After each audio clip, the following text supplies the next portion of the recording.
Earlier, our special contributor James Chow interviewed an executive director from UNEP. He told us that currently, with many of the core disagreements still present in Paris. In some ways, it has already begun to unfold. If you look at the volume of, for example, investments in renewable energy technology worldwide last year, $270 billion.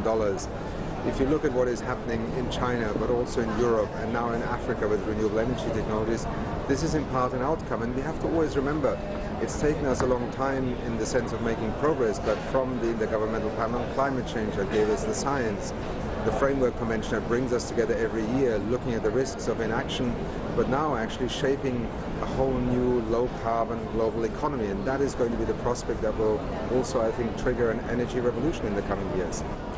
A clear signal out of Paris that the future is low carbon.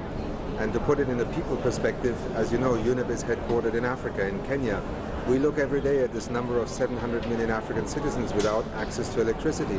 Suddenly, Africa came here to Paris with an offer to double renewable energy in the next 4 years and to go to 300 gigawatts by 2030. This is already an energy revolution that is relevant to climate change, but even more as a shortcut for the hundreds of millions of African citizens who do not have access to electricity today. That is what this convention, what this meeting in Paris can enable. And I think, look at the financial markets, look at the investors. They are now crowding into this space, and that is the first indicator that maybe 30 to 40 years from now, we will not be paying for the resources that produce electricity anymore. We will simply have to find business models to pay for the infrastructure. It is as significant as that, I believe.